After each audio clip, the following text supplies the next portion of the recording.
there's a farm in Uganda. Their slogan is doing farming God's way. So the way they do it, they have a 22-acre plot and they have crops on the 22 acres. Now, they've been wanting to bring in pigs, but their main problem was cost of production for pigs. That's for a lot of food. So what they decided to do, once I installed a black soldier fly unit on their farm, this is what we did. They have a restaurant because they have 22 acres full of crops and fruits and vegetables. So they get that, they go to the restaurant, they cook the leftover food that comes from the restaurant, they pack it and they take it back to the farm. The chicken that they have, whenever they die, they keep it. And any produce from the farm or from their crops that is rotting, yeah, or you have damaged one that you cannot take to the store, they also keep it. Now what they do, they grind it all up and they feed it to the larva. And then the larva grows.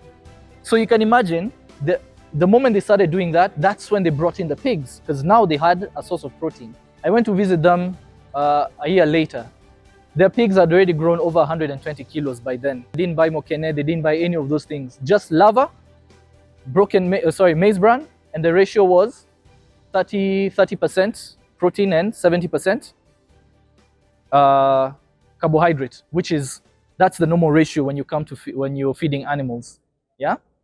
So he's just been following that same formula, and when I got there I was super surprised, because when I saw the pigs for the first time, I remember them as piglets, only for them to grow so big. And they told me that there was a pig that died out of a disease within 6 months, and it was already over 100 kgs when they weighed the carcass. And remind you, these ones are just growing on larva. So he already cut his cost of production, which is the protein, by over 40%, because he was raising the larva on his own. Now, the leftover food allowed the things to grow. But another ingredient, if you can't access any of those, there are things that you can get in large scale. One, you can get brewery waste. It's also called marwa. Do you have access to that? Bikanja? Marwa? No? Brewery waste? Raymond, are you familiar with it? Brewery waste. Chikanja. Spent grain from like the beer companies. Brewery waste, brew waste. Some people call it beer waste. Never?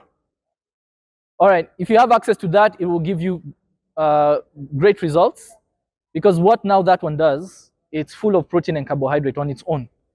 And because it's strong, you can mix it with something that is weak. So remember, market waste is weak, kitchen waste is strong, animal waste is strong and weak if you're using the manure. What I did in one of the farms, there's a farm called Kainela Farms, and also at Valeria Farms in Mukono. What we did is they have a lot of cows. So we would gather the cow dung and mix it with chikanja, brewery waste. And then we put in the baby larvas. They grow, they finish everything, they turn the manure into that manure which you have on your table, and then they take the larva and give it to their chicken or to their pigs. And that way they're not buying concentrate anymore. And they've already reduced the cost of production. So that's how it works. Yeah, there's a slot I have for you for questions in the end, yeah? So think about it. Think about the kind of waste you have. Now, you don't need to gather all the waste at once. You don't need to gather all the waste at once. You only need to have them, even if it's at a time. You can decide to collect and collect and collect and keep, and then you start getting larvae. Now, if you want, you said you have 100 birds. 100 birds, you feed them approximately 10 kgs of food per day. Yeah, around that amount, yes. Now 30% is supposed to be protein. So for your case, it would be 3 kilos of larvae per day. I'm telling you, 3 kilos of larvae is very little. You can get 50, 100 per day. For you to get 3 kilos of larvae per day, you only need 15 kilos of waste. So if you can get 15 kilos of leftover food, which is very, very possible. A restaurant can fill a whole bucket for you or let's say even the 20-liter jerry cans, they can fill even 3 or 4 of those ones for you per day. Yet you only need 1 to get your 3 kilos per day. So when you do the math, you realize you'll stop buying concentrate and you start using the larvae that way, yeah, for your broilers. For the case of the pigs eat about 2.5 to 3 kilos of food per day. 30% of that is supposed to be protein, yeah? So just that 30%, for the 2 pigs, so that is what, 6 kilos? About 6 kilos, yeah? So what is 30% of 6 kilos?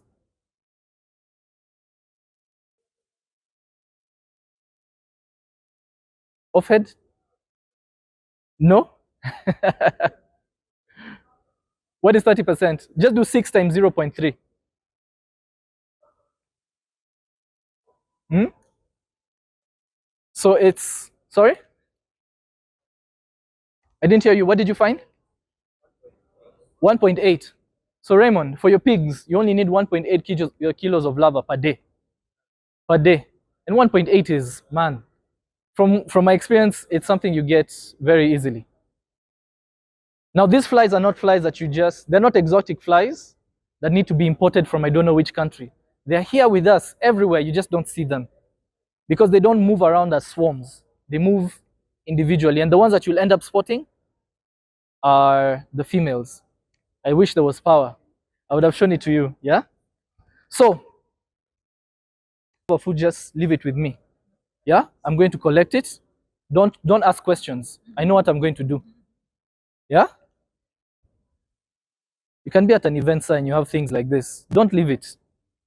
This is gold. Don't leave this. You see it as waste, even if it's on your own plate. This is gold. Do not let it go.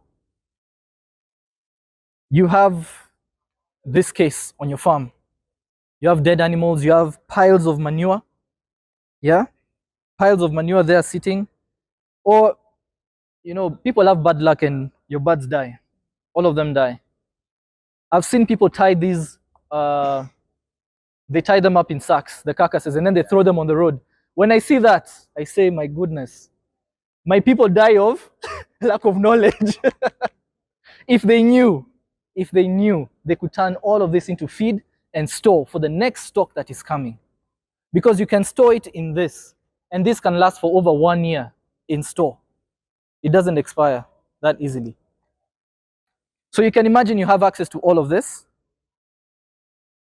Market waste, scraps, all of that. This is from markets, and they want to give it to you. So this is market waste.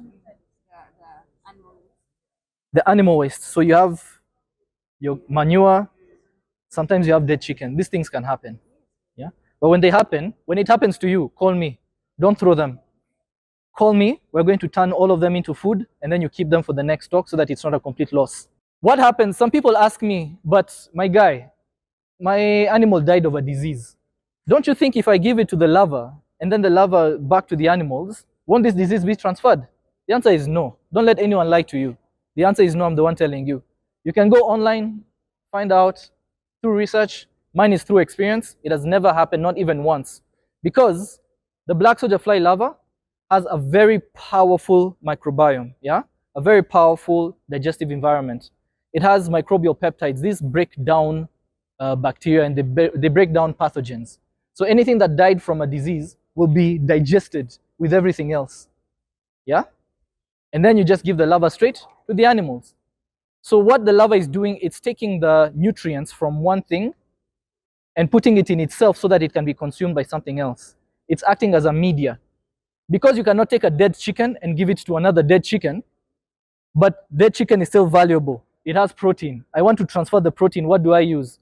The larva is going to take that protein, put it in its body, and then you give it to the ones that are alive, and that's how protein is transferred. Yeah? All right. Now, I've told you about the larva. I just want to touch a little bit about the process, how it's done, and then you can ask me some questions, okay? So I'm just going to take the next 10 minutes and explain to you. Since there's no power, I'll be moving around. I hope that's okay. All right, so number one, we're going to talk about the first thing that you need to do is to collect waste. The same thing as when you are, the same thing you do when you are raising your animals. Before you bring in your animals, you ensure that you have what? Food, right? So same thing for the larva, ensure that you have waste. We've talked about the 3 categories of waste. Gather as much of it as you can. If it is weak, like market waste, look for something that is also strong in protein so that you can combine it. If you only have cow dung, look for bikanja or maize bran. Maize bran also works. Let me tell you the other things that work. There's maize bran, there's bikanja, which is brewery waste, And there's also moringa leaves. Moringa leaves are very powerful. I was shocked the first time I used it, but they work so well. So first thing you need to do, collect your waste. Pile them up. Just know this, whatever amount of larvae you want to produce, you should amass 3 to 5 times the amount of waste. So if you want 1 kilo, have 5 kgs of waste. If you want 100 kgs of larvae, have 500 kgs of waste. Even as I tell you 500 kgs, trust you me, you'll find it like this. There's waste everywhere. There are over 60 metric tons of waste collected on a daily basis, yeah, or rather thrown out by us on a daily basis. But I can tell you only a fraction of that, under 50%, I would say under even 40% is actually collected. All the other ones are just thrown out everywhere and you just see them when you move around. So mind you, you can actually contribute by keeping some to turn it into something fruitful for yourself. So number one, gather the waste. Number two, space. What amount of space do you need? Now for most of you, the amount of birds, the amount of animals you have aren't that many. So a small space, a simple room of even 2 meters by 2 meters, this is 6 feet, yeah? Or even a 3 square foot space, 6 square foot space can allow you to grow larvae. I have a room that is 3 by 3 meters. Yeah, this is about 9 square feet. And in that room, I can raise up to close to half a ton. It's normally 480 kilos of larvae in just that room. I'll show you how. It's very simple. Just reserve one side for it. You can use a greenhouse if you have them, any space really, but you can also build something as small as this. Structure, as you see it here, yeah, can give you over 30 kgs of larvae. This small structure per day. No, sorry, per week. And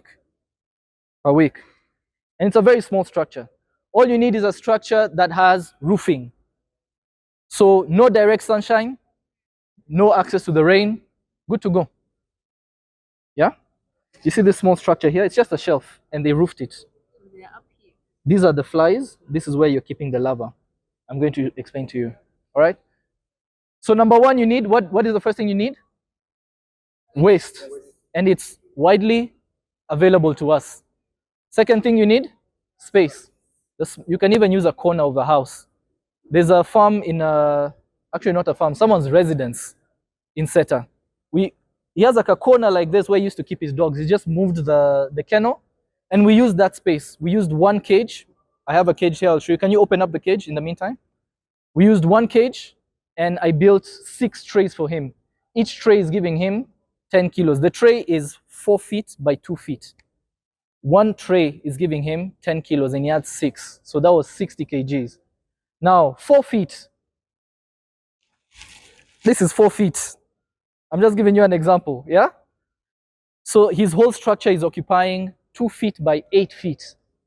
That's almost the size of your bed, slightly beyond, yeah? And he's raising 60 kgs of larvae on a weekly basis in that small space. Really, there's no excuse in raising this thing, yeah? And the third thing that you need is containers, where you're going to keep the larvae. All right, you see there are different types of containers. I'm going to go through them. This is the cage. This is how the cage looks like. Now, this is produced by us, Yeka Organic Farms, and it's where we keep the flies. But we'll get to that part.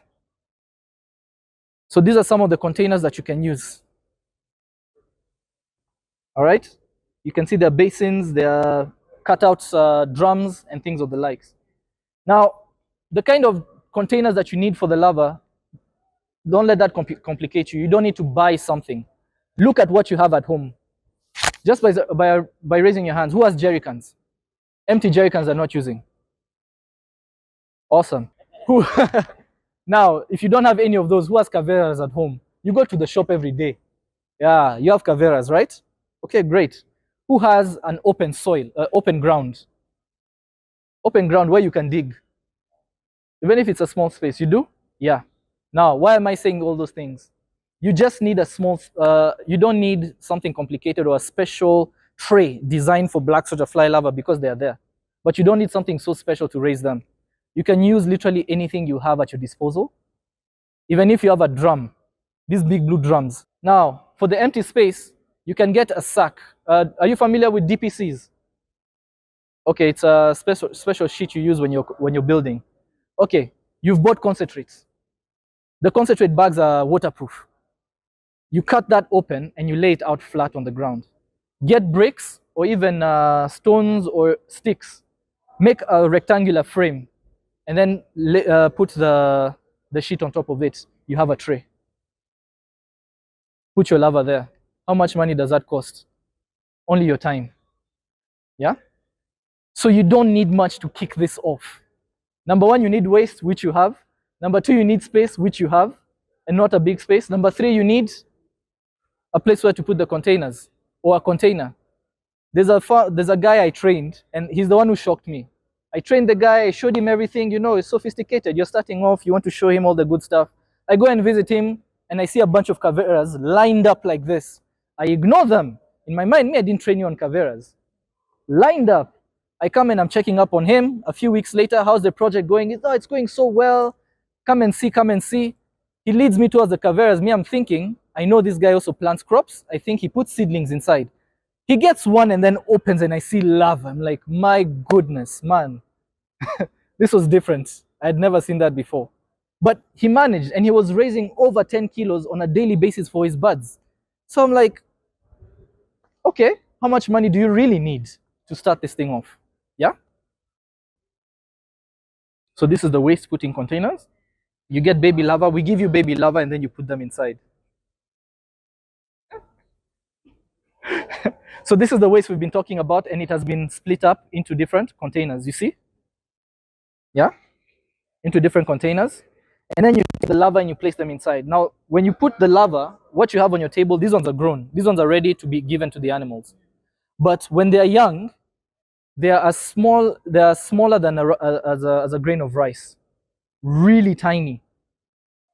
In just 7 days from that point, in just 7 days, they grow into this, ready for you to give to your animals. And all this leftover food, you've seen all the food we've been talking about, all the waste, turns into this.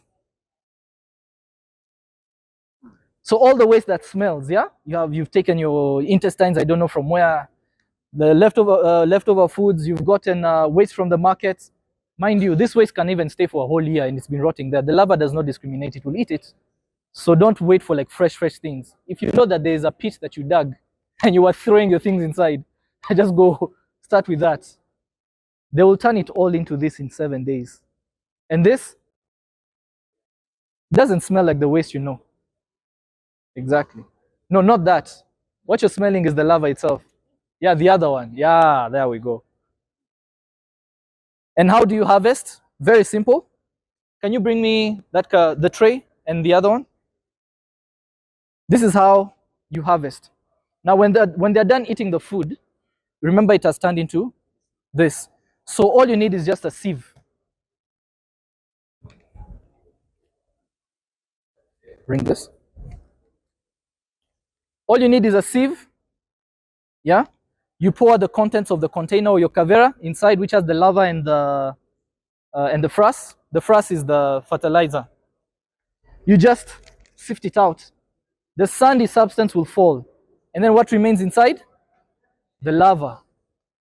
Or you can use something bigger. If you have a larger production, you can use something as big as this, where we can hold together, hold that side. Someone just comes and dumps the whole thing here and you just shake it all off, and you're harvesting your 10 kilos in an instant. Immediately. This is if maybe you have a small production, just a little bit per day. But if you have something big, you need something bigger so that you buy time. And then you harvest them, and that's how you get this fresh one, clean.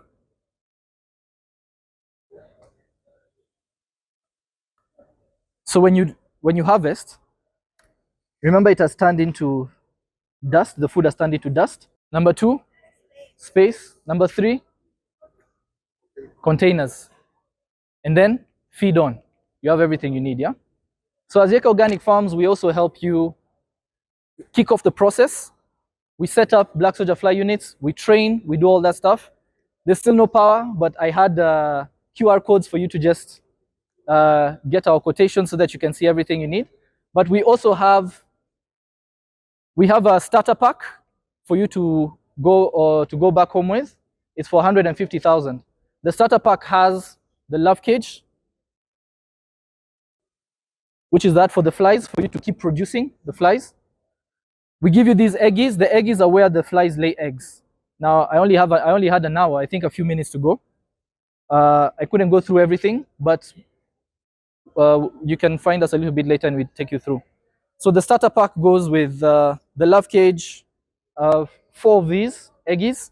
We give you the pupa, which is the black larva, but that is not moving, the one that is ready to turn into flies already. We give you that, and then we give you the baby larva or the eggs for you to start feeding immediately, so that these ones start giving you eggs, and the other ones you already start feeding it to your animals. So we close the cycle. We do that at 150,000. You just get the whole pack, and we also train you. We should give you a short. We give you with a manual, which we have also written. I got of your class late, and don't worry, we're going to. We'll meet a little bit later. Yeah. Yeah. So we have a book. It's called Profitable Farming with Black Soldier Fly Unit. With Black Soldier Fly Larva. It's online. You can just buy it at 49,900. I also had the link, but I'll share the link with you. And you can just download it straight from there. But when you purchase the starter pack, we give it to you it comes with the manual so that you also go through the details. And it also shows you how to catch them from the wild in case you need to. There's a farmer in Ginger. We started off with them. We set up everything. And then she had a tank outside of her home. But it's one of those tanks that are spoiled, so it's like broken everyhow. So whenever she would get waste, she would just dump it in there and then forget about it until I bring more larva, and then she would feed it. So what happened one time is the black soldier flies from the wild came and they laid eggs all around that tank. It's a big tank. These are 10,000 liter tanks, but split into 2. So when I came 2 weeks later to deliver some larvae, they told me, man, I don't think we need your larvae anymore. We've been having wild ones. And when we went to check, half the tank was full of larvae, and the lady raises about 500 birds at a time. So she already had feed for them, which grew from the wild. Like, she didn't do anything. They just did everything. All she had to do was scoop, sift, give. So it was an infinite source. And we also teach you how to do that. You can definitely create something like that, and it's super easy. It's just that people don't know. Yeah, so these are I think if you have your phones, I'll just pass this around so that you can take it. But for today, I do have a gift for you. I did not just come to present. Yeah, the gift is the first book that we wrote. It's a catalog. It talks about the basic things you need to start a black soldier fly unit. So everything I've talked about in terms of equipment, and it also gives you an idea of budgets, what to budget for and things like that. If it has helped you, it has helped you, but please do not sit with this information. It has helped a lot of people. You don't need $1 million shillings to kick off. You don't need 100 and something. You don't need 150,000, but I'll be glad if you can afford it so that we can give you a starter pack. But even if you have less, start from what you have from home, and we can give you the eggs or the baby larva to just kick off and try it out. Try it out once, see how it works. We're always here to guide you. And if you want to learn something, the fastest way to learn something is to be in a community of people who are doing it well. So we have a community of over 800 people, a WhatsApp group. Emma is still going to collect your numbers if you're interested. We can add you into the groups that we have. We are also on Instagram, TikTok, YouTube. If you have any questions, please. I think the other pig that died, you gave them how to turn it into. Yes. If your animals are, take it, put it in one of the containers or caveras. The larva will consume it in 1 week. The only thing you'll find are bones and feathers. There's a farm in there's a farm called Kainela Farms. It's in Bwamulamira, Kayunga district. What I did there, they raise horses, or rather they have horses, camels, ostriches, all that stuff. And goats, hundreds of goats. Every week a goat dies. Every week while I was there, a goat would die. So we'd use the goats and chicken. And then unfortunately one time they lost a horse. Now a horse is really big. This is over 500 kilos. So they chopped it up into pieces and then we gave it to the larva. In 1 week, the horse was, no, it just, yeah, it just died. So they just chopped it up. I told them the way it was, chopped it up into smaller pieces. No, it was just like a cow. You slaughter a cow and you like chop it up into pieces. Like they chop the legs, chop the head.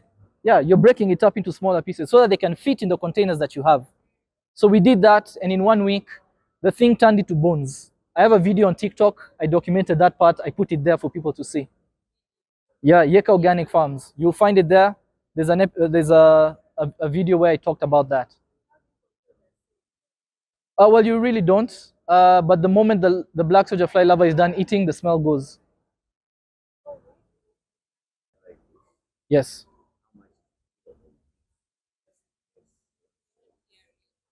So he's saying in case he wants to commercialize the black soldier fly process, how much does a kilo of each of the products go? So number one, you have the eggs, the black soldier fly eggs.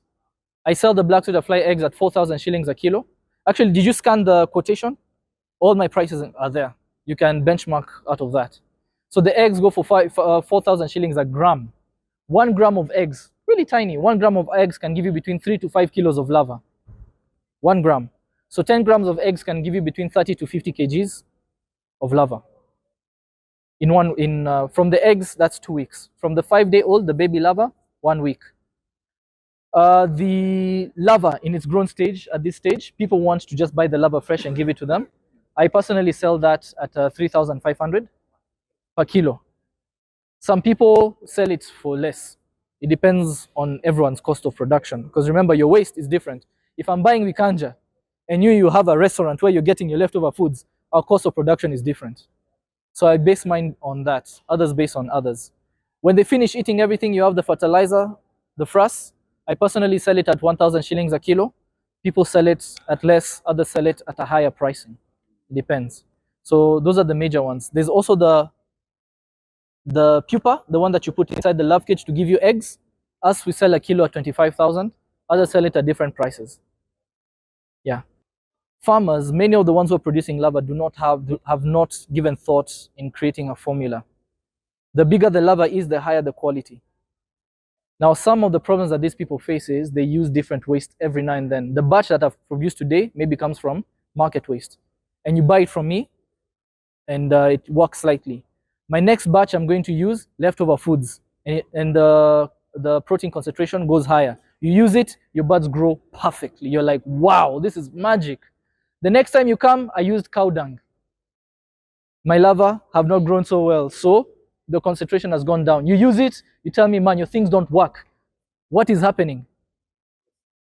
The guy has not standardized his waste. He's just gambling. The reason is there's what we call biomagnification, whereby an animal tries to eat what we call non-biodegradable products such as pesticides, insecticides, and then or any other poison or toxic substances. Yeah, because it was on where we are not there when the cow is eating it. We may not specifically identify which toxic substance that cow has ate. Yes, and we are seeing what we call bioaccumulation. When the cow feeds on the pesticide is of course going to accumulate in the blood, so the cow immediately will die. Yes, then if it dies, these composers, what maggots, what these ones, the larvas, they are going to consume the toxic substances. Then it's going to also accumulate into their body systems. Then if you feed them to the cows, no, the chicken there, like as we have seen, also is going to accumulate it. It's like a food chain. Yes, so I'm asking you, how are you going to regulate or maintain that biomagnification and bioaccumulation? Because Yeah. And now this depends on. So the question he was asking is this: the animals that you feed, sometimes when they die of accumulation of poisons from the environment. Maybe let's say you've been using pesticide on a specific crop, and they're eating that. It's correct, right? And so there are pesticides, there are poisons, and different things that they're eating from. Especially when it comes to what's it called, free range, especially that mainly occurs during free range grazing, because you would know that if there's a specific pasture you have for your for your animals, you know what not to do there. Yeah. So it's a rare case, but I understand where the concern is coming from. So he's asking, if the larva eats that, won't the larva also succumb to the same thing? Now, a poison is a poison, definitely. If the larva consumes something that died of something poisonous, of course the flesh will not be affected. The flesh of the animal won't be affected immediately, but of course the poison would have gone through the bloodstream somewhere and maybe accumulated in a specific organ. By the time they reach that organ, they might die. But what doesn't kill them, like I mentioned before, are the natural pathogens that we have, the diseases that come up due to bacteria, due to viruses, and things of the like. Yeah, that one, which are I would say biological, they are not biological. They're natural. Yeah, it doesn't affect the larva because the digestive system of the larva is strong enough to handle pathogens.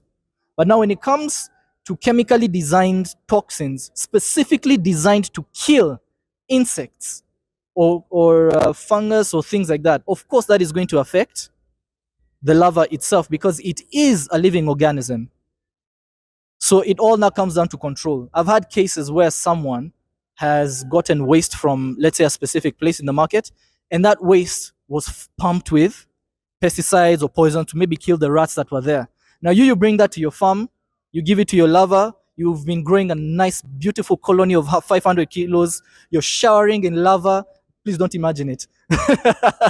But you have it all around, like you're really working well with it and feeding your animals. And then one day, your whole batch just dies. It's because of that. It cannot be avoided if the source was poisoned. But if you know that you are a farmer and you are focused on raising these things, there are precautions that you have to take. If your animal dies from a chemical poison, one, that is negligence, yeah, on your part as the farmer, because you're supposed to ensure that the environment where this animal is should be safe for the animal survival. How can you lose a cow because it ate poison? How did it get there? Yeah. So you have to ensure that it's all well. So, yeah, I hope I answered your question. Fantastic. Samson Ochitenda. Now, the fellow members here are colleagues. They are members now of the family because they have downloaded the app. Okay. Now, my question is about the business secrets and confidentiality. Have you registered the patent with the Uganda Registration Bureau of Standards? Because if you say this is 3.5 per kilo, the finished product, then Mukono, if somebody sells the idea to Mukono, Mukono will put you out of the market because this will sell more than magic. Yeah.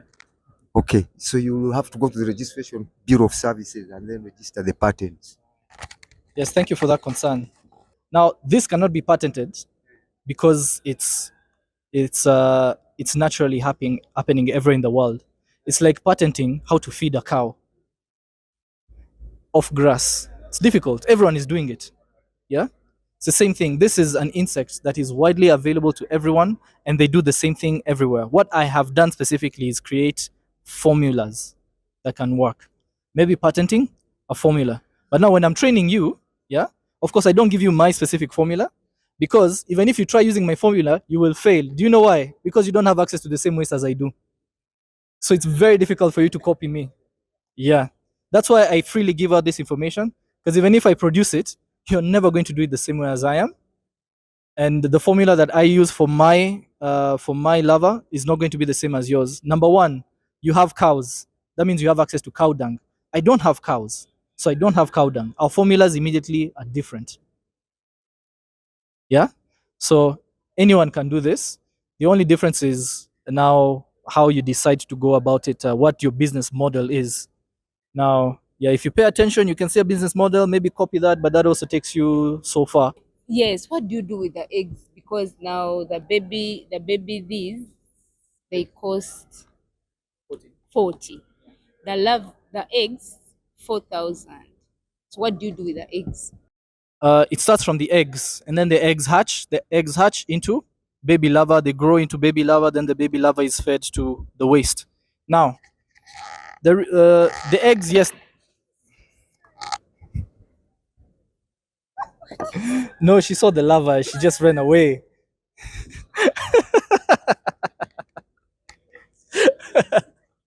So the eggs, yeah, yes, the eggs cost 4,000 shillings a gram, but that's 1 gram. In order to get 1 kilogram of baby larva, you need 10 grams of the eggs. So that would mean it would cost 40,000. Same price as the 1 kilo of 5-day-old. So we price them the same way so that the choice is to you. Whether you want to use the baby larva, you can use the baby larva. If you want to use the eggs, use the eggs. Now, why eggs? Why baby larva? Now, I prefer, if you decide to use the baby larva, that means your time frame for harvesting the larva for your birds is shorter. It's just 1 week, 6 to 9 days, but we average it to about 1 week. That is if you are close to me, to my location. I can give you the baby larva because they can easily be transported to you in short distances. When it comes to long distances, you need to package it and keep it in a box and move it.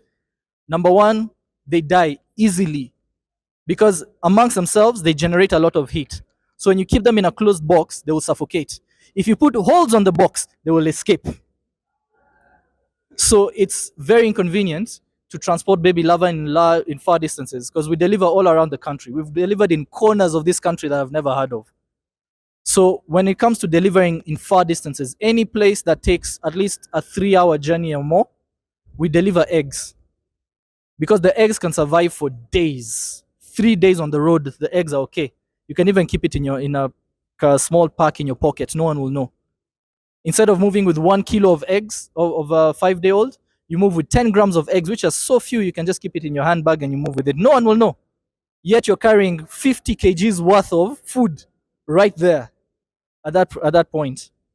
So we prefer sending eggs to people who are far away or someone who wants to buy time. Let's say if this was a training, I would have given you eggs today. And the eggs would have given you 5 days to prepare because you hatch the eggs and the eggs take 5 days to get to the baby larva before you transfer them into waste. So that means you have 5 days to prepare to either get basins, to get waste from a restaurant and something. And within 5 days, you would have gotten at least a cavera, at least some leftover food from somewhere. And then you put the baby in it. Yeah. So if you start from the eggs, it will take you the 1 week plus 5 days for the hatching. And if you're starting from the 5-day-old, you just start immediately and you just finish it in 7 days. That is the difference between the two. They are both of the same thing, just different stages. How do I hatch the eggs? How do I hatch the eggs? No, just pick it and drop it in there. Ah, okay. Oh, that's what you're saying. Oh, yeah, they came out from that. No, you can pick them and put them back in.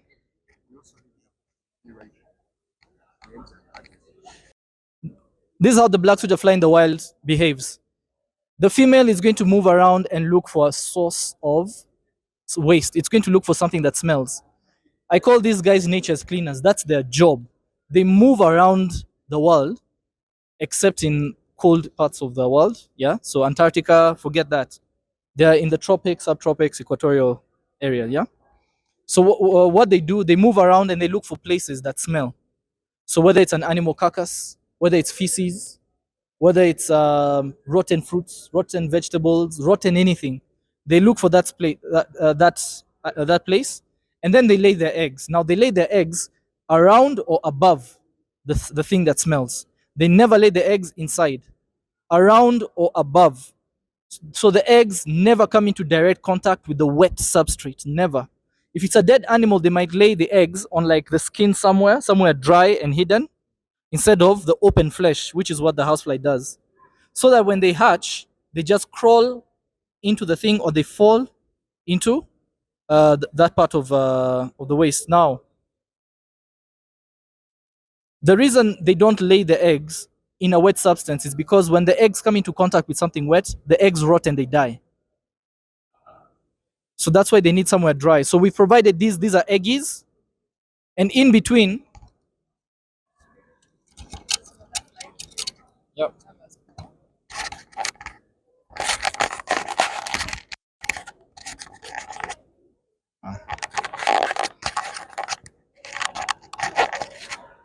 So you'll notice there are nails on one side. Do you have eggs there?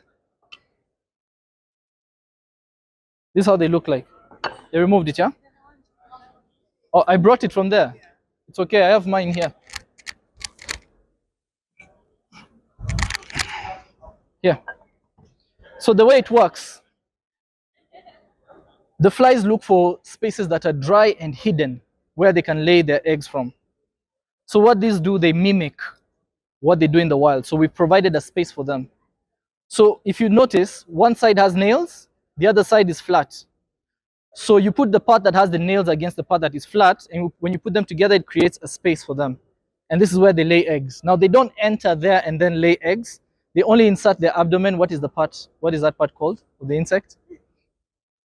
Abdomen. Okay, they insert their abdomens in here, and then they lay eggs. And then you just open and you find eggs on both sides, and you just harvest them. You harvest and we hatch them over maize bran. So even after harvesting, and we prepared the substrate where they're going to fall into, this is what we show you this in trainings. Even when we hatch the eggs, we place them above the substrate itself so that they hatch and they fall directly in it. I love to show that to you as an image, but the computer was running low on battery here. Yeah, it even went off. So assuming, yeah, you have a container here.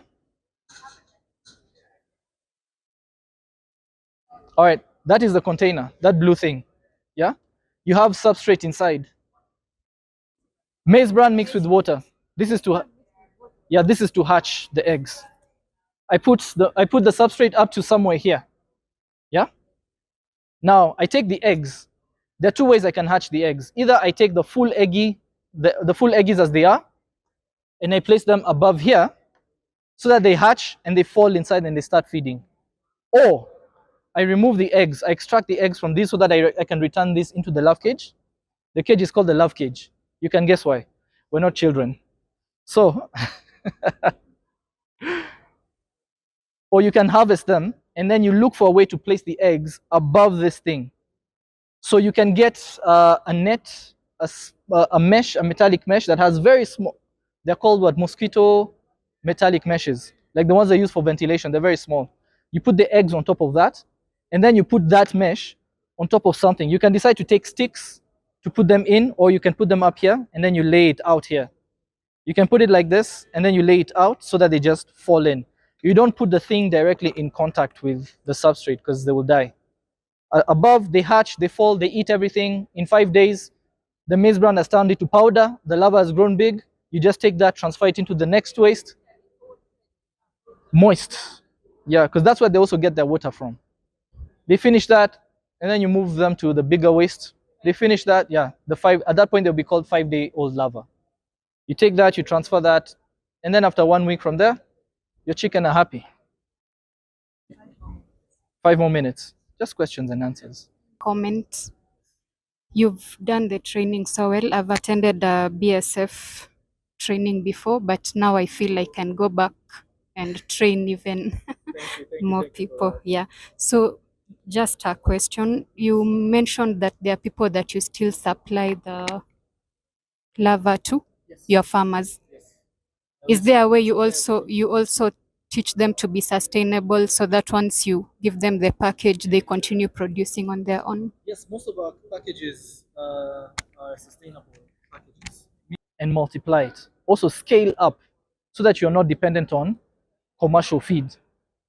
Yeah, just to help you reduce. Now, with black soldier fly larva, there are seasons that affect it because they're weather dependent. During warm seasons like now, they flourish, they go, they mate because they love the light. Sunlight is an aphrodisiac to the flies. It pushes them to mate, like that's their thing. Yeah. So during sunny seasons, production is really good, high. Cold seasons, rainy seasons, they don't mate. So production goes down. So it's only during those times that they call us and they say, we're running low on eggs, we're running low on this, we can't maintain our supply because of the weather. We understand. That's why we also raise more than we need so that we can help the farmers during those seasons because they always call and then we supply them. Yeah, but we also have a book that talks about the whole step-by-step process. Even in the book, we even show you how to get them from the wild. Yeah, if you can't find anyone in your area, I've talked to people, for instance, in Nigeria. There's a Nigerian who traveled all the way here to see me because he has tried to get people from Nigeria to help him. They didn't even want to sell him. They had the stock, but they didn't want to sell it to him. You know the thing about greed, you just don't want other people to succeed. I don't know why, but they were doing that. Jama had to travel from there up to here. He came, I gave him eggs and he went back with it, and now he started up something very, very good. And he has a feed mill, but he couldn't do anything. Yeah, but now at least he has something for his animals. So we still supply everyone any aspect that they need. And the farmers that I raise, that I train, I always tell them, if you have excess, call me. We can commercialize what you have. There are times that you have more than you need. You just call me. I have this. I'm harvesting on this day. I check among my clientele who needs. There are some people who don't want to go through this process. They don't want to raise at all. Yeah. Hold on, babe. In the there are others who just want this part, the dried grinded larva. We give it to them. There are others who just want the fresh larva. I have a client who always asks for fresh larva. But fresh larva is really good for laying birds. Yeah, layers. By laying birds, I mean anything that is laying. Ducks that are laying, quails, anything that is laying eggs. You give them fresh. It's better for them than the dried one, according to what the farmers have said. And if your birds are going into off layer, they're starting to become off layers, you can give them the fresh one. It kind of boosts them for a few more months, and then it kind of gives you like that extra push for that time. Yeah. Last question, I think. Yes, last question. The third time you can get it. The honorable organizer, can she allow you tomorrow again to teach other people? Because it will be the third time, then they'll have mastered. Well, unfortunately, I even fought for this time because it was very hectic. But I'm very grateful that at least this slot was given to me by the organizers. Yeah, but like I said, if you want to now, the third time you're talking about here, I made myself immortal online. So now you can go there, you can sit, you can watch the video 1 time, 2 times, 3 times, 4 times, as many times as you want. And even today's what we're recording here, I'm also going to put it online for you. Yeah, everything online on YouTube, everywhere. So we're going to pick up your information and send you our information as well so that you can go through that. And they'll also join the WhatsApp group. So with that said, thank you so much for the time. Thank you so much.